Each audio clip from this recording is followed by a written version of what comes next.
All right.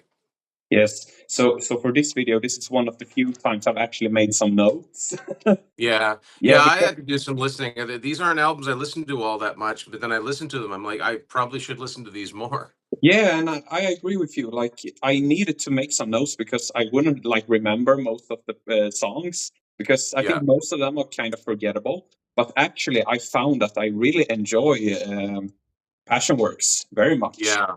Oh So, yeah, that's yeah, and I also just real brief, I thought maybe I'd talk about some of the new songs that were on this because that's all yeah, part of that time period. But yeah. yeah, I'm good to, yeah, this is going to be fun because never talk about this period. No one seems Yeah, to.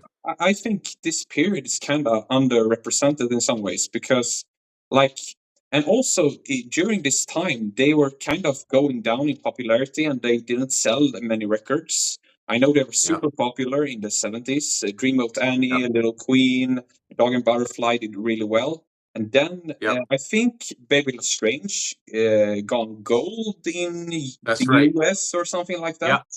Yeah. Yeah. And Yeah, that was their first one that didn't go platinum in the US, so that really kind of uh kind of, yeah, it was sort of a lost period. yeah, and these two, I don't even think they certified at all. No. So No, they didn't, which is, I mean, we could talk about, I think the reason why, I think it's record company stuff more than anything, especially with Passionworks. yeah, and I know that the Wilson sisters kind of blamed the record company for not promoting. It was Epic at the time, I think, the record company, Mhm. and they Yeah. they they blamed them for not promoting Private Audition and Passionworks. But I think, to be honest, I don't feel like, even though if this got the promotion that they wanted, I don't think this would sell many copies either way, because it's the songs in the end that decides how much they will sell. Because I don't think the songs on here are super strong. I So don't think that there's no obvious hit single on yeah, that album. maybe Although it Cities was Burning, but it Cities Burning is great, but it would in 1982 that would have been too heavy yeah, for yeah, pop radio.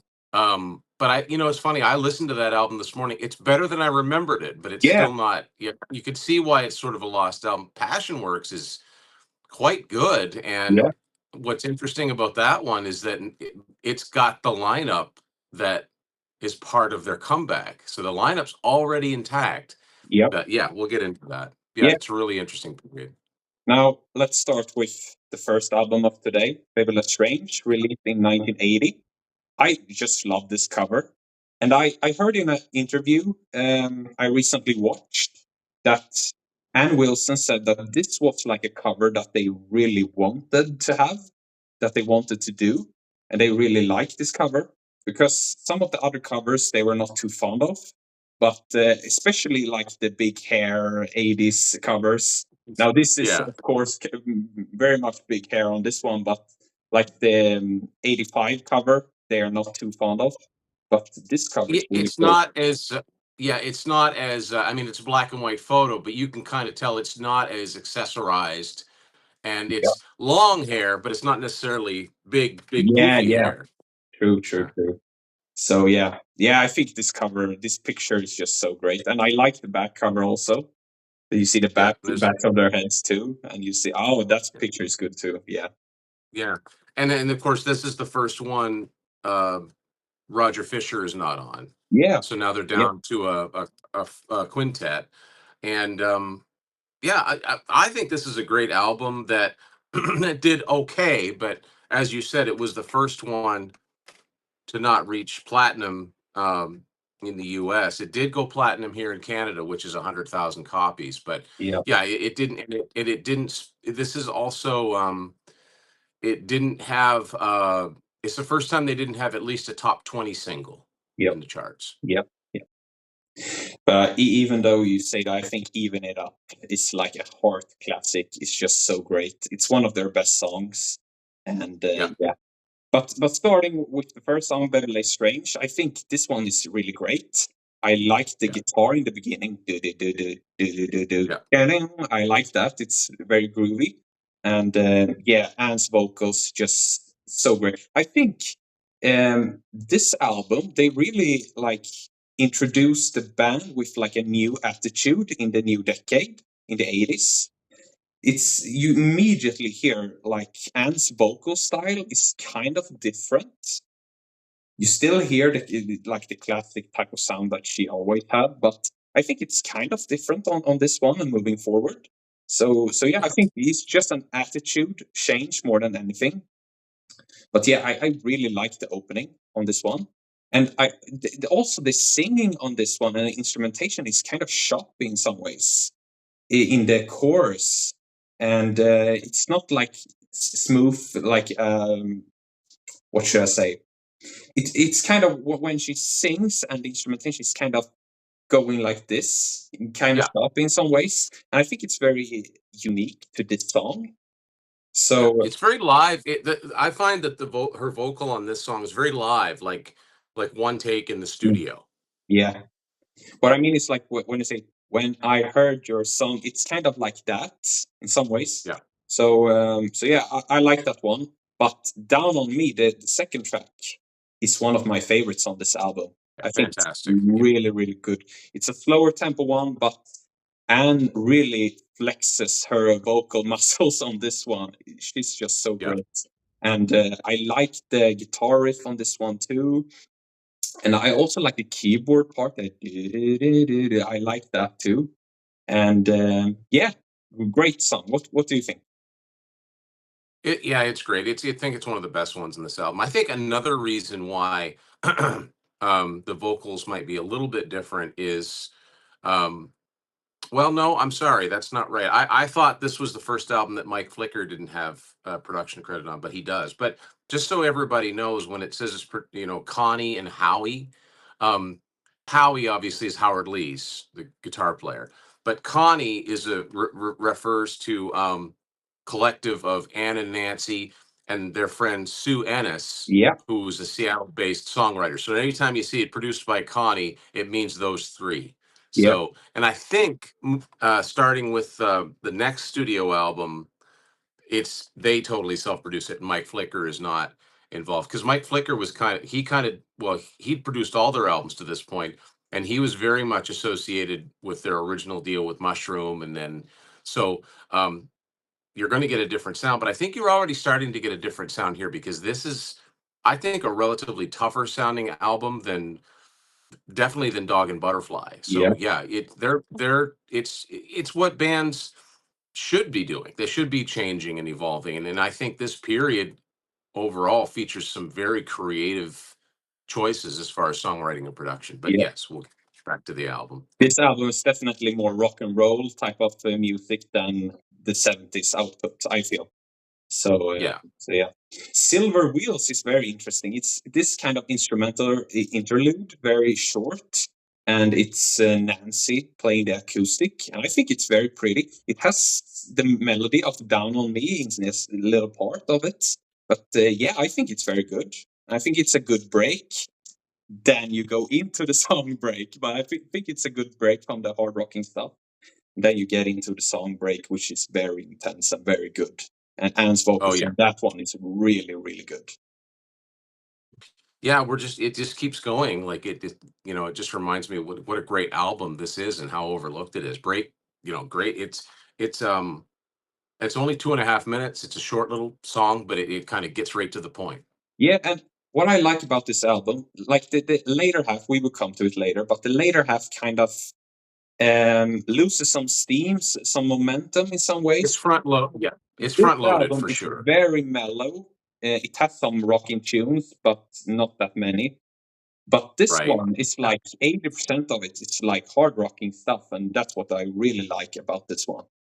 So, Yep. so yeah, Break, really good one. Now another one of my favorites is Rocking Heaven Down. This is like just shy of 6 minutes, I think. Yeah. And yeah, really, really good song. I like how slow it begins and that guitar riff in the beginning, very quiet. And yeah, and singing in the beginning is very, very nice, very soothing.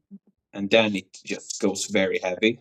And yeah, I think it's really, really underrated track in the Heart catalog. And I think it's a highlight during this period. That song is really, really good. I feel like. What do you think?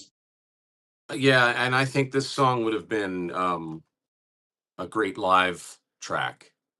You know, you could open a show with this Yeah. almost. Yeah. And yeah, no, it's fantastic. Yeah, it's a pretty, for Heart, it's a pretty pedal to the metal album. I mean, it really doesn't let up. Although song quality wise, I think it is kind of front loaded. I mean, side one's just killer. Side two is, oh, not quite, but yeah. I mean, overall, it's a really strong album. But side one, they definitely, came out swinging. Yeah. My only criticism of that song is maybe it goes on for too long during the outro of it. That Rock Me Yeah, Home part, it goes on for very long. So yeah, it's should have kind of faded it up. Yeah, a repetitive. Heart. Yeah, Heart is not a band that necessarily needs 6-minute songs. Yeah. They need, most of their songs 3.5, 4 minutes, and we're good. But it's a good song. Yeah. Very good one. Another very good one is Even It Up. As I said before, a real heart classic. And I think for most people, it's the highlight song on the album. I like it very much, but for me, I like Down on Me and Rockin' Heaven Down more, actually. But I think Yeah, this one so is really good. yeah, I like those two. Yeah, if people know any songs from this album, it's probably Even Up or the title song. Yeah. But yeah, Even It Up, it peaked at 33 on Billboard, wasn't a huge hit. But yeah, I mean, Anne's vocals have such attitude. And normally, I'm not a big fan of when a band, a rock band decides, hey, let's put some horns on this song. But they brought in the famous Tower of Power horn section, and I think it works here. I Yeah. think it drives the song along. And this song, they must have edited it for radio because it's 5:09 on the album, and there's no way that that's the version that was played on the radio. But yeah, no, this should have been a bigger song. Um, I think maybe we are starting to see, CBS or Epic not quite put so many promotional dollars in, and they're concentrating on their, quote unquote newer act, even though Hart had only been on the label for 3 years at this point. But yeah, this song's, I can see why they went with it as a single because it's probably the most immediately catchy song. You get that chorus in your head, it's easy to remember, but it's also really, really good. Yeah. True. Now, the next song, Strange Night, I think this has like one of the most memorable guitar riffs. I just love Yeah, that in the beginning. Doo, doo, doo, doo, doo, doo, doo, doo. I think it's just so great. And yeah, and vocals as usual, very good on this one. Overall, I think the guitar is more memorable than the rest of the song. I think the rest yeah, of the song it's all right. Anne sounds good, but her vocal style is a bit different, and I'm not sure how to feel about it. But yeah, it's a good song overall. But I think this after this song, the album loses some momentum. So definitely. yeah. Yeah, I agree. Yeah, so the next one, Raised on You, I still like this one very much. This is one of my favorite Nancy vocal performances. I just Yeah, love this one so much. Of course, These Dreams is like one of the best ones. We will come to another one later on the other album coming up that I really like too, that I didn't expect I would like that much, but yeah. And also this one, Raised on You, I think it's really, really good. And yeah, what do you think of this one? yeah, it's great. It's good. I think that Nancy would usually get at least one vocal on an album, and it's the kind of thing where, you know if you don't read the credits and you don't know to begin with, you might not realize that it's not Anne, but then once you start listening, you do start to pick up the subtle differences. But it's pretty amazing, and a lot of siblings are like that sing. It's funny how they do have sort of have a very similar set of vocal cords. Just it's just part of the DNA. But yeah, no, this is a great overlooked song, and it might be one of the better ones on side two. Yeah, yeah. And a good point there, the difference between Anne and Nancy. Of course, it's very obvious when, Anne can sing super high, Nancy can't really do that. Right. But when they Yeah. do harmonies and they sing at the same time, sometimes their voices blend together. And sometimes it Yeah. sounds like Anne is like doubled and Nancy is doubled, and sometimes you don't know if both of them are singing or if they have doubled one of their vocals. Their own So vocals, yeah. yeah, Yeah, I mean, definitely, Ann's, when like, Ann's the one that belts it out and hits the super high notes, and Nancy doesn't really do that, but yeah, when there's both singing in a lower register, they sound very similar. yeah, yeah. Now the next one, I think is the worst song on the album, Pilot. I think this really drags down the momentum of the album, and I think this song doesn't really go anywhere. It like goes the same all the time, I feel like, and it's kind of boring, to be honest. Yeah. So I don't like this one. What do you think? I'm not crazy about it, no, and it basically it sounds like the ninth song on a 10-song album to me. Yeah, yeah. Now the last one, Sweet Darling, I think it's better than Pilot. I think it's quite good. It's slow in the beginning, but then it when Anne really screams, and that Yeah. part is really good. But then it goes back down in energy again, and it's kind of slow. So I think a better song to end on probably would be the Nancy song, "Raised on You." I would Yeah, have I ended the agree. Yeah, album on that one. this is yeah, I like this song, not a great closer. Yeah.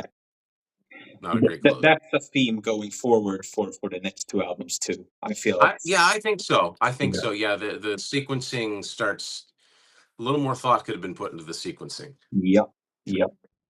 So that was Baby Le Strange, but I wanted to have that also feature in the video because we would talk about Heart in the early 80s. I think these two albums are the ones we're really talking about today because these are the two Yeah. most forgotten albums.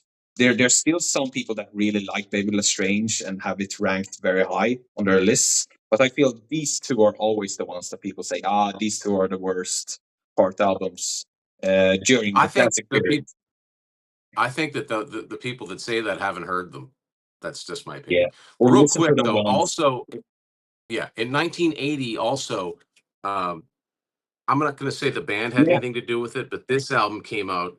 It's kind of confusing. It's called Greatest Hits Live. This is an old Canadian CD. It's just called Greatest Hits, but half of it is like hits, like studio songs, which is a pretty good summation of their career so far. It's got all the songs that charted. It's got Barracuda and Crazy on You and Straight On, Even It Up, Magic Man, Heartless, Dog and Butterfly. Um, this CD is actually cut out. There's some songs missing on it, but they actually had a top 10 single from this with a cover of Aaron Neville's Tell It Like It Is. Very Yeah. mellow, very adult contemporary, but it was a top 10 single. It was their only, believe it or not, only their second top 10 single in the US after Magic Man. Oh, And it would be their last top 10 single for 5 years. Now, is it a favorite of mine? No. There's a lot of covers. Like they do a good version of Led Zeppelin's Rock and Roll, of course, dedicated to John Bonham, who had just recently died. yeah. And then they do a medley of "I'm Down" and "Long Tall Sally," and they do a version of the Righteous Brothers' "Unchained Melody." That's actually not on this CD. They cut it. That was a minor hit. Now I'm not crazy about it, but it is a good showcase for Anne. But that's just another real kind of like stopgap that the record label put out. And when a record label does that, you always get the feeling that even the record label thinks that maybe their better days are behind them, which we know their most successful period was yet to come.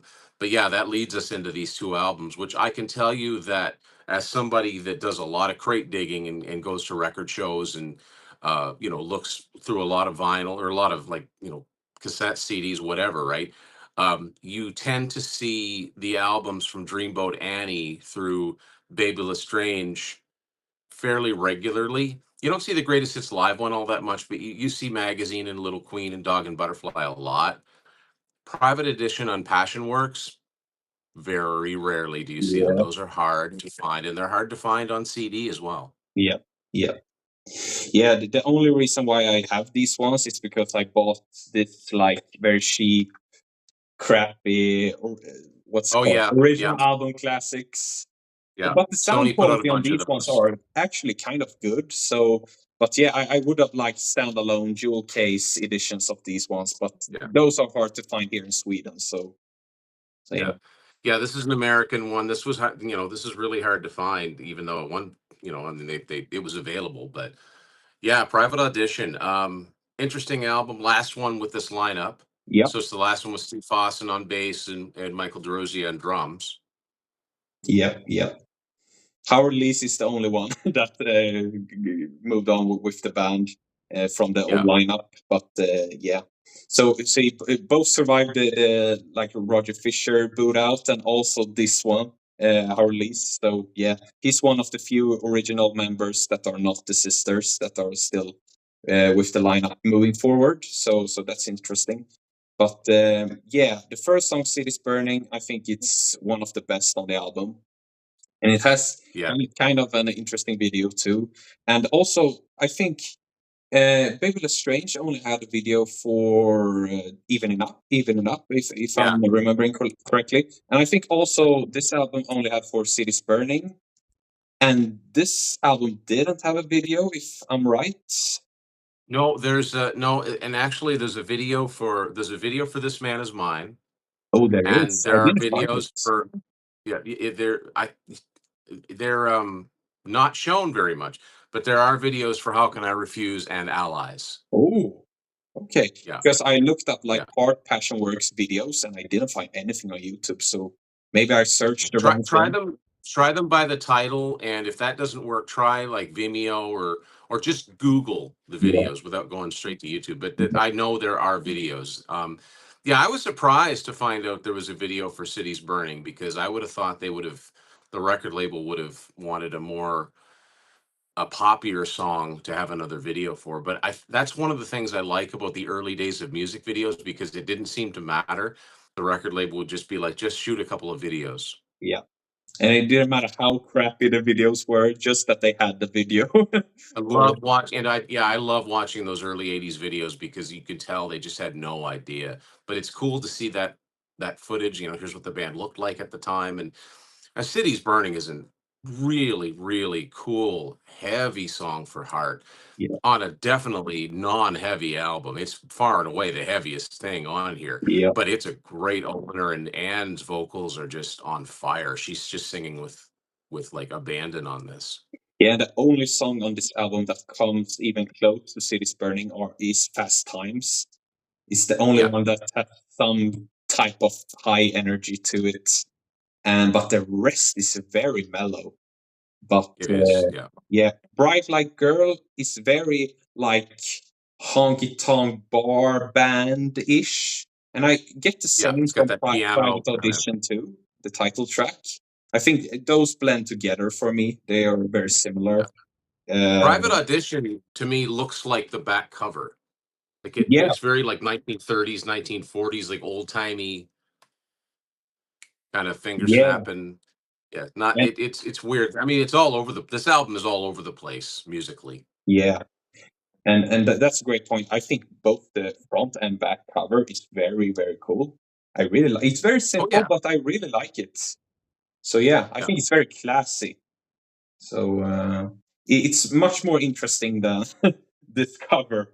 That's Yeah, I very think that might be boring. one of the reasons that album kind of disappears because I mean, you put a blurry photo of the band and it's gray and Yeah, they don't use the logo's not there. Yeah, it's they always use the logo, and they don't use the logo on Private Audition either. But it is, yeah, it's like they're literally auditioning, and there's their headshots, and there they are in like the lobby waiting to be seen. yeah, yeah, Um, no, I like the concept. Yeah, yeah. So I'm gonna just refer to my notes for Perfect Stranger here. I think the part in chorus. Wait, let's see here.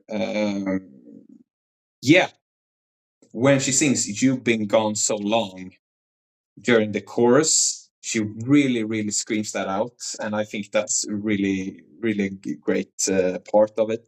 But overall, I think "Perfect Stranger" kind of forgettable. So, and that's a theme for most of the songs here. "This Man Is Mine," also one that's really repetitive for a 3 minute song. Like, yeah, and it's yeah, very boring. I don't like yeah. it at all. But Very much like it's like a Motown, like the Supremes kind of '60s throwback, and I have to think that the reason that I mean, I think this hit 30. 33 or 32 on Billboard. It wasn't a huge charting song. It's the only song that hit the top 40 from this. Almost a novelty. You know what I mean? It doesn't sound anything like hard. And Yeah. it's a shame that that's, if sometimes if people know one song from this album, it would be that one that's not representative. There are better songs on here. I don't know what made them decide to do that. I mean, and what made the label think, oh yeah, this is the lead single. This is the one that's gonna. It just kind of shows you that they weren't really listening because there are better songs on here. I mean, I think as far as a single goes, I actually think Perfect Stranger would have made a better single than this because it's, because of Ann's vocal. Yeah, this just isn't my cup of tea musically. Yeah, and I actually think this sounds more like a B-side than anything, or like a bonus Definitely. track or something like that. Yeah. It's a novelty. It doesn't sound like Heart, like a folky, like almost like Led Zeppelin influenced rock band. Mm, This sounds this could be the Pointer Sisters, like anybody could have done this song. There's nothing special about it. yeah. The song Angels, I quite like. I think Yep. this is similar to the song structure of Pilot, but this works better for me. Yes. So yeah, I think Yeah. Anne sings really beautifully on this one, and it's just like Pilot. It doesn't really go anywhere, but I still like it very much Yeah. because of Her Anne's vocal vocal delivery. delivery. Yeah. Yeah, Yeah, she sells it, and it's almost like they said, "Well, we had an idea there, let's make it a little bit better." That's what I get out of this. Yeah, I don't this is a good one. This is one of the better ones on the album. yeah. Now we come to one of my least favorites in the Heart catalog, "The Situation." I don't like this song at all. I think it's obviously Nancy singing this one. Yeah. And I feel like this is too high of a key for her to sing in. It just doesn't work. It sounds like this was done in like one take and they were like, yeah, let's just go with this one. So it Well, sounds very, very lazy. And yeah, I also, there are some really strange sound effects in this one, like some it's 8-bit very kind of it, it's synthesizer it's sound very effect. dated. Yeah, This sounds like a song from 1982. yeah. It's very dated. And also Yeah. the echo on Nancy's voice, it just doesn't sound good at all. Yeah, I Yeah. think this one is just doesn't really work for me. And I also wrote down here, the song reminds me of Gift of Flesh from Slang by Def Leppard. Only Yeah. the opening like riff and how unnecessarily heavy this song is, because that's the way I feel about Gift of Flesh from Slang. I think it's unnecessarily aggressive, and I think it's the Yeah. same for this song. It And stands also out in the wrong way. Joe Elliott doesn't feel comfortable. It doesn't sound like he's comfortable singing that song. And that's exactly how I feel about Nancy singing The Situation. She doesn't feel That's a good, comfortable singing this yeah. one. It sounds like, and A good comparison. yeah. It's a really good So that's comparison. Yeah. what I thought of immediately when I heard it. So yeah, it's really one of the worst songs in the Heart catalog, in my opinion, that I've heard. I'm not too familiar with the later period albums.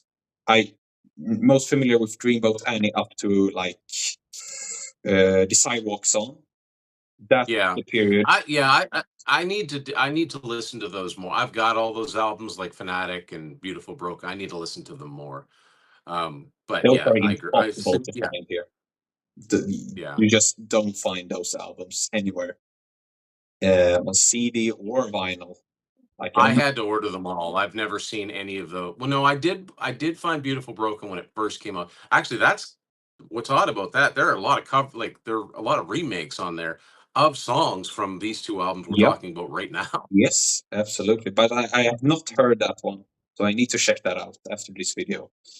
But yeah, the next one, "Hey Darling Darling," I also think this is kind of a forgettable one, but it's way better than "Bright Like Girl" and "The Private Audition" or any of those songs.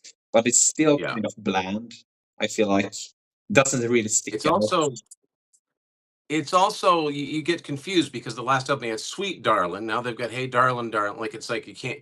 in your mind, I got to listen to them to know how they go. They Mm. don't stick with me Yeah, neither. and the only part of this song that I remember is the na na na na na in the end of the song, in like the Oh, last right. minute or Now that you something. say yeah, now that you say it, I remember it. It's That's in the there. It's just only part I like remember. I can't recall it without, yeah. Yeah. Now I'm gonna turn things around and be very positive about the next one. One word. I love this one. This is Yeah, this is a also good a one. Nancy vocal, and this time it really works. I think Yeah. she sounds really beautiful in the opening, very gentle vocals. And yeah, I just love this song very much. And I think it's a really, really good one. What do you think of One Word?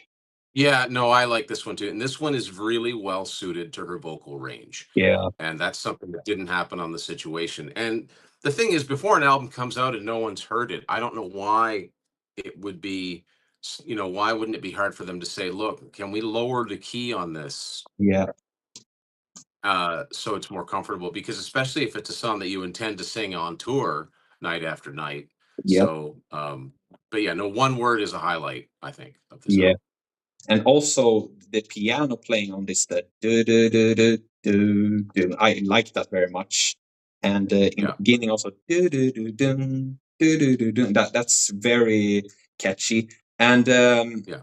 but yeah, so this one is really really good. Now the next one, Fast Times, kind of similar to Cities Burning in the energy and all that. Really good and vocal on this one. And yeah, but it's not like one of their better fast-paced songs, in my opinion. Yeah, it's not that memorable, but I like that we had another fast-paced song, because if we just had Cities Burning on this one that had that kind of tempo, yeah, this would really drag on. And Yeah, the whole album would start up here and just yeah, yeah. And the so last it's song is really the slowest and most depressing thing I've yeah, heard in a it's not while. a yeah, bad closer. Back to Fast Times.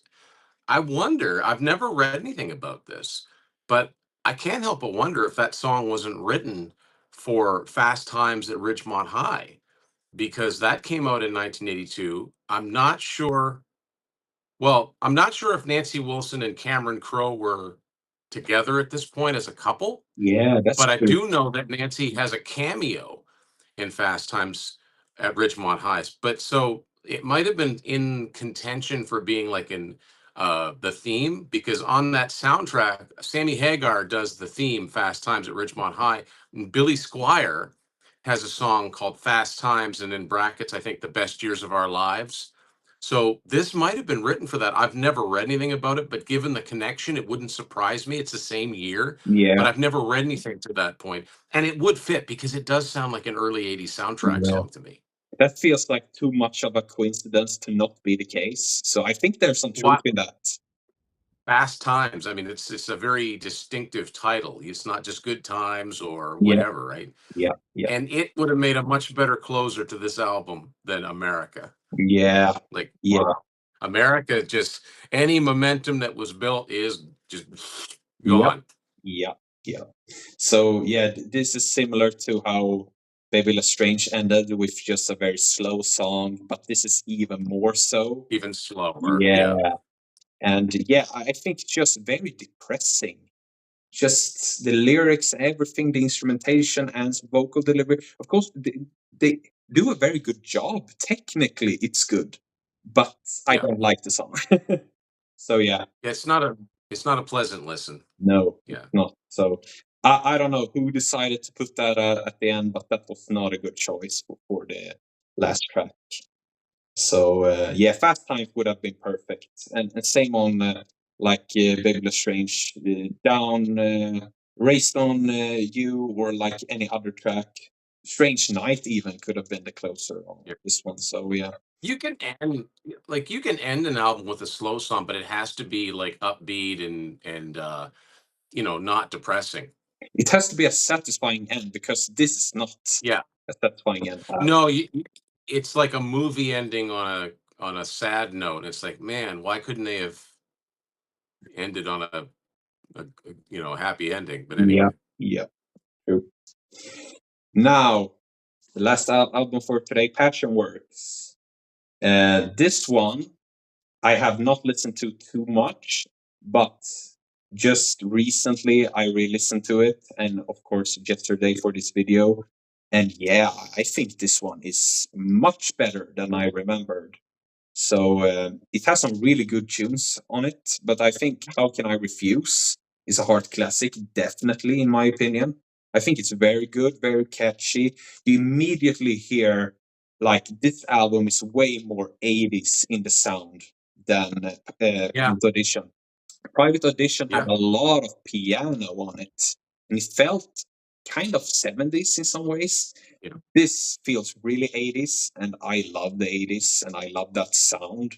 I think Danny Carmassi, you instantly hear it's a different drummer on this album, Yeah. and I think his drumming is excellent on this and the albums coming forward. So yeah, How Can I Refuse? Very good, catchy, memorable song.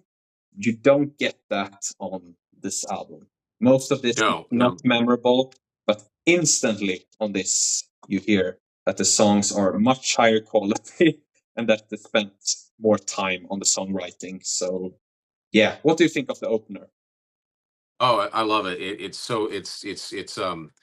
It rocks. I mean, it's a shame that they'd had Private Audition that did so relatively poorly.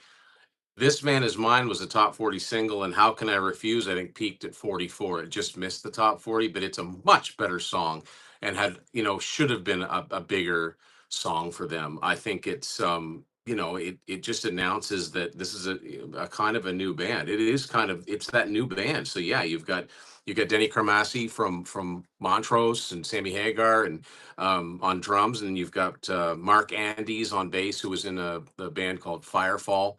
So it's a new band and it's a new sound. And it's also the first time that they worked with Keith Olsen. So it's really the first time they've worked with an outside producer ever, because Mike Flicker was involved with their original record label, and it was just sort of he was like the in-house producer.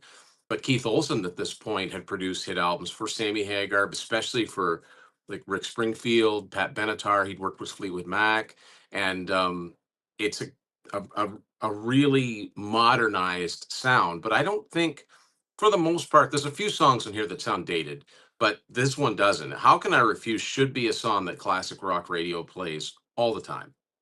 I think it's really, really good. It should have been a bigger hit, but yeah, there's such a difference, because you're right. I mean, Private Audition and to a certain extent Baby Le Strange, even though Baby Le Strange is more guitar oriented, they both still kind of sound like late 70s albums. This really makes a clean break, and it says we're in the 80s now. Yeah, And I have to think that if Private Audition was the last album on their CBS contract, and this had been the first album on a new contract, whether it was Capitol or wherever, I think I don't think would have done what the self-titled album would end up doing, but I think it would have been much more successful than the previous two. I just think this did not get any promotion whatsoever. It was the first album that didn't hit the US. It barely hit the top 40. I think it peaked at 39, and no top 40 singles, even though there were great potential hits on here, even the songs that weren't released as singles. So, but How Can I Refuse? Like, there's no better way to open. This had to be an opener. It just announces yeah. itself. Yeah. And I think you have a great point there that if this album got the promotion that it deserved, I think it would have done much, much better than it did. I think it would at least have gone platinum in the US easily. Yeah. Because this album has some real hits here that could have Yeah. been hits, but unfortunately wasn't that huge. Had that huge of an impact, unfortunately. But yeah, this album, I don't think the promotion would have helped it that much, honestly, because of the songs. But I think this one definitely would have done much better. So Yeah. yeah, blue guitar, I think it's all right. I like the part when they sing like touching fire, like holding desire. That That's part I really that's the really like. memorable. That's the To me, that's the hook of the song. Yeah, Yeah. yeah. and that could have been like the main chorus of the song. And yeah, I think it's really, really good. Johnny Moon is kind of different in its structure. I like the slow start and Dennis drumming between like Anne singing and also behind her vocals. And Yeah, the drums sound really crisp also in this song in particular. And yeah, I heard some people talk about this album on YouTube, and I think also Martin Popoff did a video on it. And yeah, he mentioned that some people didn't. They also read like the reviews at the time and people on forums talking about it, and most people don't like Johnny Moon. I really like it. I think it's really good yeah, and it's very different. And that's maybe why I like it. And sounds great as usual. And yeah, I like it. What do you think about John Moon? great. It should have been the second song. Although, granted, it would have been hard to follow up "How Can I Refuse." So, Yeah, maybe but it's I, too slow to be the second track. I think it's right where it should be, actually. yeah, So this is an example of a song that could close an album on a good note, a yeah, slower song. very true. Uh, Very true. Yeah. and I think Martin's called this his favorite Heart album. To Yep. be honest with Yep. you, Yep. yeah, He has previously said that Bebe Le Strange is his favorite, but then he did like a video and he reconsidered and said that this is his new favorite. So that's yeah, interesting because this is one of the lesser popular albums. So yeah, yeah. And Sleep again, we have to Alone. talk about this cover is Yeah, just unmemorable completely. There's no logo on here. There's really nothing that would make this stand out for even a potential buyer that, oh yeah, I used to have, Little Queen or Dreamboat Annie. What do they sound like now? But this you wouldn't even know it was the same band. yeah, So it's a shame. yeah. Yeah, and I think their previous covers in the 70s were really good. Like Dreamboat Annie is like one of the best covers ever. Little Queen, I Yeah. They like stand out. yeah, that's really good, cool. Like it's like traveling band almost on Little Queen. I Yeah. like that. I think Magazine has this like cartoony sketch type of cover. I like that one very much. Magazine, I think the highlight of that album is the cover. I mean, it's great. We've got that musical note coming off the mountain, Yeah, and yeah, no, it's great. yeah. But this disappears. This is invisible. Yeah, yeah. So as I Very mentioned bland. before, Private Audition has a really cool cover. I like that very much. Bebe Le Strange also. This is definitely the most boring. One of the most boring. Brigade is definitely the worst cover. But Oh, yeah, Brigade is like, I always compare that to Foreigner's Agent Provocateur because it's just a big letter, yeah, like no thought put into it. yeah.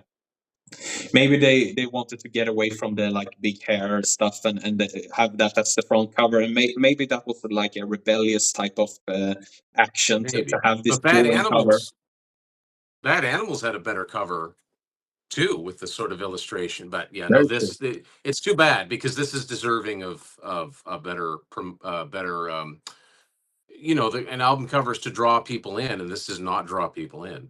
Yeah, yeah. Sleep Alone is very interesting because I feel like this song, and especially the chorus, sounds like a hit song, but not quite. There's something about it, but I can't put my finger on it. But there's something about this song that doesn't really feel too refined. I feel like they could have done something more to it, and maybe in some other bands or artists' hands, this song could have been a hit because I think "Sleep Alone" that chorus is very very catchy. So what do you think? I agree. Yeah, and this is where I mean, they would obviously in the years to come sell a lot of albums, but a lot of the songs were completely written by outside songwriters, whether it was Mutt Lang or Diane Warren or but in a case like this is where you almost could see an outside songwriter collaborating with them to say, look, you've got a great idea here. But the problem is nobody can remember anything except the chorus. Now, the chorus is the most important part, Yeah, but you want a true hit song is one where you remember every part of the song. Every part of the song is a hook. This doesn't have that. So it just needs that little bit of sweetening to make the difference. This no, this is not a hit as it is right now, but there is potential. Yeah, and that's what I wrote down. This has hit potential, and the chorus sounds like a hit song, but not quite. There's some other parts of the song that doesn't really hit that high. So that's very true, as you say. And I feel like that's the case on both Private Audition and this album. There are some hooks that are really, really good, but some other parts of the song you just don't remember. So I think that's Yeah. a huge problem, and that's a great point. So yeah. Together Now, that's one of my least favorites. There's another one that's definitely my least favorite, but this one I don't like that much. I think it's repetitive. I remember the Together Now that part, but the rest of the song I can't remember really. And yeah, I don't like It's unmemorable. Without, it's you got to force yourself to listen to it to know how it goes. it. Yeah, I really don't have any opinion on this because I can't right now off the top of my head can't remember really how it Yeah. goes. And that kind of sums it up, right? What we're trying to say. Now the next song, I don't even think it had like this is not a song. Allies is not a song that I feel needed something else. I think if this album got the promotion, as we said before, everything, I think Allies would have been a huge hit because this Yeah. is definitely the most like refined and most well done song on the album. This song really sounds like it's finished and it's completed, and yeah, and this is also written by an outside songwriter, so that's very Yeah. interesting that the most, in my opinion, most complete song is not written by them. So And in a funny way, it's kind of pointing the way to very what would true. happen very, very soon.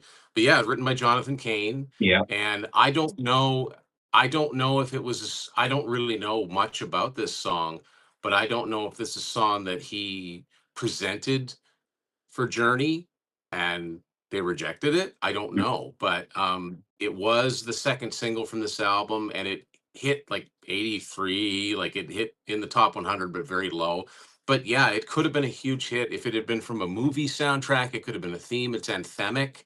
Yeah. And sings it great. There is a video for this song, not seen very much. Yeah. But yeah, this is a great song, and it is kind of a shame that yeah, when you do hear that, you think of it as being the most well put together song, and then you read the writing credits and go, oh, well, you know, and because it's not like they had not been capable of writing their own hits. They proved it time and time again. But yeah, by now it was, I don't know how this song ended up in their hands, other than, I mean, they were on the same label, um, but it's good. I like how they did it. Yeah. Yeah. So yeah, the next one, Beat By, in parenthesis, Jealousy. I think most of the time you have the title of the song and then you have something in parentheses afterwards. I don't know why it's in the beginning. I don't know why it's turned around, but stupid title. It I should. don't either. I'm not a big fan of brackets. Either leave, Yeah. especially if like I can see why. And I'm trying to think of an example where you have uh the brackets don't. It's not like a sentence that's broken Mm, up. Like you have a song title and it'll say such and such a song mm, or theme from whatever. yeah. Just call it "Beat by Jealousy." Just you don't. I don't get the need for the brackets at the beginning or the end of it. Some bands and some songs are so good that most of the different parts of the songs, both the verses and the chorus, are super memorable. So sometimes people like remember a song for the verse instead of the chorus, Right. and That's that's true too. sometimes why they do that. And I get it. Yeah, This that's true. song doesn't have that, so I don't really No, get why they did it. But it should have just been called Jealousy, to be honest, because that's what they sing all the time. exactly. So yeah, I remember the jealousy, jealousy, and then she sings "Set Me Free," and she really screams that lyric. But when also that the riff also very nice. It's way better than like Together Now, Heavy Heart, Ambush. Those are the three songs I really don't like. Yeah, So I think it's better than those, but it's not really a highlight on the album. But it's okay. What do you think? I agree. It's just it's an album track. It kind of just sits there. Yeah, yeah. Heavy Heart, probably my number one least favorite on the album. Nancy and Anne, I think they both sing this, kind of sound monotone. It just sounds very flat and very Yeah. boring. The vocal delivery doesn't have really any energy at all. Really repetitive and boring song. I'm sorry, but this one is not good. Yeah. I don't like it. I don't know if this. I can't remember if this is the one. Is this the one that goes down, down, down, down, down, down, down, To be down? Is that honest, the? I really can't remember. Because there is one song on this album. I think it's this one. The riff kind of sounds like Yeah, yeah, the it's Arctic this one. song It's "Hold this Your one. Head Yeah, Up." I just Yeah, remembered. kind of sounds like "Hold Your Head Up," and you're expecting more because of that. But Yeah, it's I mean, definitely and this it one. is. It's not. It's when you hear "Heavy Heart," you're thinking, "Oh, okay, well, this is going to be a heavy song." No, it's heavy like lead and like weighted down. It Mm, doesn't. There's no lift anywhere. yeah. So the title of the song kind of fits. Be heavy in Fits, but like not in the way that you'd hope. yeah, exactly. And just the chorus, heavy heart. It just doesn't have any energy at all. I don't So know if it would have been better if they'd sped up the tempo a little bit. I don't know. It probably. drags. It drags and it drags the album along with it. Yeah, yeah. Now, Love Mistake, I really, really like this one. This is also a Nancy vocal on this one. And yeah, Yeah. I think this is really good. This really works. And yeah, there's a part, I'm going to refer to my notes here because I wrote down the lyric. Let's see here if I can find it. Uh, yeah, I won't forget that night. I won't forget that light. That part. I won't forget Yeah. that night. That part, I wrote down that this really sounds like a early 2000 pop song, only during that part, not the rest, Yeah. No, only I that hear what you part. mean. Because Yeah. I feel like if this was in the 2000s, that part would have been repeated all the time during a whole song, and that would Yeah. have been the main hook. So yeah, that's kind of interesting that it's in the 80s and it reminds me of the 2000s. But Yeah. yeah, And I've always wondered who she's referring to by KC, yeah, oh, the yeah, initial yeah, KC. The only person I could think of is Kevin Cronin from REO Speedwagon, but yeah. And before I it looked could at be the nothing of the sort. lyrics, I thought it was like Casey, like the regular name with C and all that, Casey, Right. written like that. But then I looked at the lyrics and it literally KC. Yes, the initial is KC. So yeah, So but no, it is. It's I like it. It's not. I don't think it's a hit, no, other than that part you mentioned. But I do like it. I think it's a good album track. yeah. The next one is one of my favorites on the album, Language of Love. I think it's Yeah. really, really good. And these vocals are kind of similar to Heavy Heart, that they are kind of more monotone in some ways. It's the language of love, but I think it works on this one. And I like the part when Anna sings after the Yeah. chorus. Yeah. I This think is a it's good one. yeah. And I also wrote down that this sounds oddly like a David Gilmour type of guitar sound to it. Yeah, Yeah, I in the agree. beginning and throughout the song, this really reminded me of David Gilmour in some ways. And I think it's Howard Lee's playing that part. I don't think Nancy really played that electric part, but yeah, really No, that would reminded me of David it Gilmour. sounds like Howard to me. Like Yeah, when yeah. so that really surprised me when I revisited this album. That yeah, that was really like David Gilmour inspired, and I really like David Gilmour. So this song really works for me.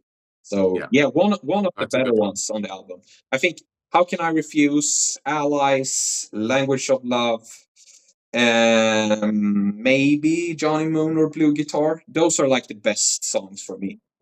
Um, Yeah. yeah, the next one, Ambush. I also wrote down that this reminds me of Fahrenheit, the song by Toto. Yeah, with the yeah. keyboards and the synthesizers and everything. It sounds The sequence, very similar. the sequencers. Yeah, Yeah, it's so dated to this period. It's yeah, like, we just got a new sequencer. Let's see what it can do. And totally, like, the technology is like, it's all about the sounds. yeah. It's not much of a song here, I don't think. Yeah, so I was really surprised. I was like, yeah, this really sounds like Fahrenheit. But obviously, this was before. This was 3 years before. This was Yeah, Fahrenheit was 86. yeah, Yeah, 86. Yeah. So yeah, yeah. but the chorus, yeah, not really that memorable. And I think on all these three albums, the closing track was really a bad choice on all of Yeah. these. Yeah, they don't leave you with, they don't leave you with that feeling of, "Oh, I wanna listen to that again." Yeah, yeah. Yeah, so that was Passionworks. Overall, Tim, what do you think of this period of Heart? The post 70s and pre like super big hair era. It's Yeah. in between I, kind of gray area. this is a, I mean, I first became aware of Heart in 1985. I'd never heard of the band before. I was like almost 11, just listening to the radio, and What About Love is the first thing I ever heard from them. So I like that period, and I think those were catchy songs. I don't think the albums from start to finish were that great. There's a lot of filler on them. I think Brigade is the best of the three big ones. I think Brigade is the best album from start to finish. But and then so I became aware of them with the 85 album and those singles. And then I would start to hear like Crazy on You and Magic Man and Barracuda. This is the period that I knew the least about because nobody talked about it. So I've Yeah, always been kind of fascinated with those sort of valley periods in a band's career.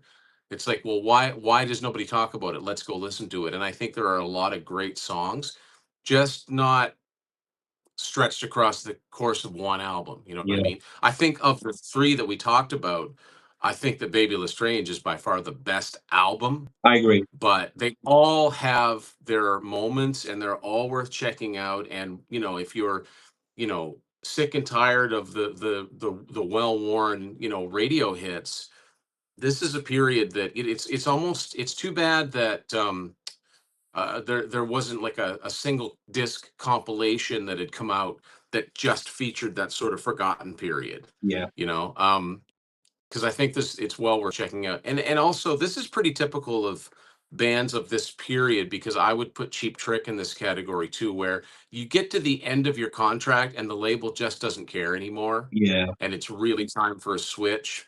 And it doesn't matter how good the album is, that it's just not going to get promoted. That happens a lot, and I think that's definitely the case with Passionworks. Like we talked about, it's not great from start to finish, but there are enough good songs on here.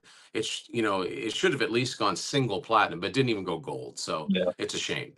Yeah, and if any of you watching out there this video, like if you're a super huge fan of like the mid to late 80s period, I think Passionworks is really the album you should check out because It's the same band. it's It's the just same yeah, lineup. yeah, and it's also just before things got out of hand, production wise and look Yeah, wise and everything. So it still has that flavor of like the self-titled and the Bad Animals and Brigade, but it's still more towards the older Heart in some ways. But it's a transitional album, definitely. So, yeah. so yeah.